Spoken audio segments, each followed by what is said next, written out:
Domestic violence is a significant issue in the Arab world, with prevalence varying widely across countries due to social norms, cultural practices, legal frameworks, and economic conditions. Studies indicate that 35 to 60% of women in some countries, like Egypt, Jordan, and Lebanon, experience physical or sexual violence from partners. However, the true extent is likely higher due to underreporting, driven by stigma, fear, and limited legal protections. In the EU, domestic violence is recognised as a serious issue, though its prevalence is generally much lower compared to many other regions. Surveys indicate that it is around 2.5 to 9%, depending on the country and region, and the crimes typically are less severe physical and psychological consequences.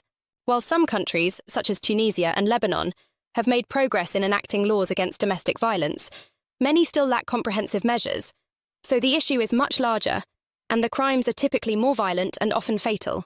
It is estimated that tens of thousands of women across the region lose their lives each year due to domestic violence, including physical abuse, so-called honor killings, and other forms of gender-based violence.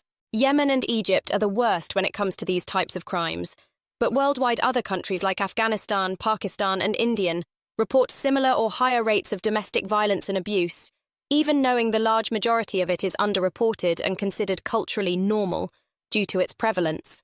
The situation is exacerbated by traditional patriarchal norms, conflict, and displacement, particularly in countries like Syria and Yemen.